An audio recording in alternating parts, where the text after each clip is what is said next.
I was curious about the concept of emotional repression. What I'm getting from this work is that we have negative emotions and we put out an emotional signature of what we want to create, and every time something comes that goes against that, we change and we go back to our original plan. But if we have somebody with trauma from their past and there's a repression there, they're trying to avoid it, how does that fit in? This type of work parts of it sound like repression and other parts sound like, creation. At what point do we Great question. Separate the two? So have you ever heard me say that emotions are bad? No. Have you? No. No, emotions are the end product of an experience. So then, do I react in my life? Yep, I do. But the question is, how long are you going to react? That's the real question. Because if you keep that emotional reaction going on for an extended period of time, sooner or later it'll become your identity. And then people say, why are you so bitter? Why are you so frustrated? Why are you suffering so much? And your brain, in that emotion, you're in the emotion, which means you're in the chemical residue of the past, is going to call up the event because you're emotionally connected to it. And you're going to say, I'm this way because of that past experience. So then, imagine what I do with people. We have people that have been abused. We have people that have been traumatized, that have been assaulted. We have people that have had very, very difficult pasts. And have you ever heard me say to revisit the event? No. Have you ever heard me say that? No. Never do we need to revisit the event, because once you do, you open the box. But what we want to do is overcome the emotion, because that's just what's lasting from the event. So you sit a person down, and the moment you sit them down, what do you think the body is going to do? It's going to look for something to recreate that emotion, because that's the person's identity. Are you with me still? Yes. So if I if I inspire the person to sit there, and they're sitting there, and all of a sudden they're noticing that they're hot, and they're irritated, and their stomach is twisting, and all of a sudden it's a group of sensations, a group of feelings that they have called all along frustration. But the different sensations, the moment you name it, it becomes an emotion. But what it is just bodily sensations. It's energy that's stuck in the body. So the body is looking to go back to the past. It's believing it's in the past. Are you with me still? Yes. So if the person becomes aware that their body is doing that, and like training an animal, allow the body to feel that emotion and then settle it down into the present moment. When you settle it down into the present moment, the body starts to trust the present moment and move out of the past. And there's a release of energy. Then the body goes, well, wait a second, what's going to happen in the next moment? And it starts doing that. And it starts to try and anticipate the future. And you settle the body back down into the present moment. And every time you do that, you're telling the body it's no longer the mind, that you're the mind, and your will is getting greater than the program. And all of a sudden, you start to lower the volume to that emotion. And when you begin to break the addiction to that emotion, the side effect of breaking that addiction is called joy. It's called freedom. All of a sudden, the body's saying, I don't want to be tormented anymore. Now, does that mean you shouldn't grieve over things that you lose? Grieving is a biological process. It's neural pruning. It's a death of circuitry. It's a death of emotions. It's the absence, a void of something in your life. And that's important, but in grief, sooner or later, you got to come to a greater understanding about death, a greater understanding about loss, a greater understanding so that you can adapt to those conditions. Every time I sit with someone and they start complaining about their life, and I let them go for a few minutes, and then I go, oh! You know what I say to them? You only complain about your life when it's not working. and the emotion that you're feeling right now is keeping you connected to the past. You never do this when your life is working. And so I don't have a problem with moving through the stages of emotions. But I also know that what a person really wants more than anything else is to be free.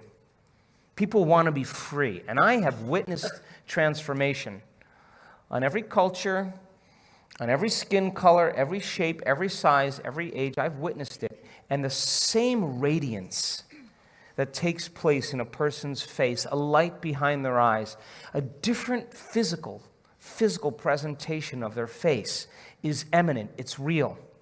And that person has worked to overcome themselves. And so it's not that we shouldn't feel emotions. We should feel those emotions and feel them completely.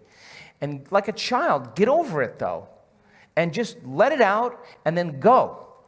When we witness people analyzing their life within some disturbing emotion on the brain scans, over and over again, we saw their brain getting worse. Just worse. And I would go, excuse me, Hector, what the hell were you doing in there? Oh, I was just caught up with my ex and the kids. And well, yeah, I want you to know that that's making your brain worse. And so then when they start reasoning that, and they understand, I'm not going to give them the answer to their problems, because when a person is suffering, what are they looking for?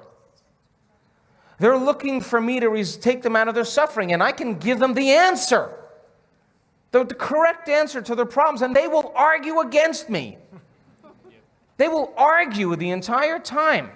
No, but. Well, and no, what I just say, take the ride with me. Give me 4 days. Give me 5 days. Cross the river. Get beyond yourself and get beyond that emotion. And the memory without the emotional charge is wisdom. And that's the name of the game, because the soul can't go to the future, can't create a new adventure, can't journey back to source if you're living by some emotion that's keeping you in the past. The soul doesn't even know what to dream about. It can't, because it's seeing the future through the lens of the past.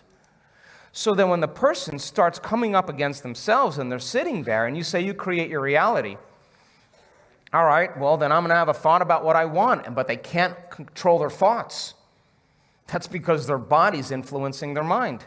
So the only way they're going to begin to liberate energy is to be still and to know that they're God, to be greater than their body. And every time they settle it back into the present moment, they're lowering the volume to that emotion, and now they become the mind. And the body is no longer the mind. And when the body is finally free, they'll see possibilities they never saw before. I've seen it too many times. And all of a sudden, all that person wants to do is be in the present moment and become more happy. They want more of that. But living in guilt or grief or shame or unworthiness, I had someone tell me they lost a loved one the other day. And I said, well, okay, how long have you been grieving? Oh, about a year. Oh, really? Okay, well, suppose it was you that left and you were looking at the person you love moping around for a year. What would you say to them after a year if you truly love them? Get over it and have a happy life. I'm doing great. You should make yourself happy. You really love me? Live a happy life. That would be the greatest testament of love for each other. Because if you're suffering, then you're making this hard on me. And so then we always have to update our versions about reality, because it's the only way that we adapt. Don't believe everything you've read or heard. It just may not be the truth. There's always a greater truth that you and I can begin to investigate. Surely someone in eternity has had a similar problem as you and I, and they've gotten beyond it. Yes or no? Yes. So study that person. You want to be wealthy? Study wealthy people. Don't just have some panacea that you're just going to get wealthy. Read about wealthy people and find out that they lost everything and failed miserably 20, 50 times. But what they had as a characteristic, a quality in their personality, is they were persistent. And they kept changing, and they kept forgiving and letting go of the past and kept going. And sooner or later, they ran into it. And when they had all the money they wanted, it was never about the money. It was just about that they could prove to themselves that they can do it. And you and I are no different than that. But if you can't create a future because of some emotion that keeps you in the past, you're going to have to square off with that emotion. And when you sit down and your body has all those physical sensations and it's getting vigilant and it wants to get up and it wants to move and you're just going, wow, and you're settling it down and you're working with it, you got to agree with me that something greater in you is climbing out of that body. Something greater in you is awakening. And when you're able to overcome those emotions, truly break the addiction, don't you know that you'll return back to your life and face the person that betrayed you? And you will see a part of yourself that you used to be that you no longer are, and you're not going to have anything else but love for them. In fact, you're going to have compassion for them because you're going to realize how stuck they are, and you're liberated and free. True forgiveness is when you take your attention off somebody because you've overcome the emotion, and that gives them permission to show up differently in your life because you freed yourself and you freed them. And all of a sudden, reality begins to unfold in mysterious ways. And that person shows up and says, forgive me. I was so wrong. And you're over it already. And you're just like, go on with it, man. I'm in a new life. I would have never been in this new life if you didn't betray me. Thank you.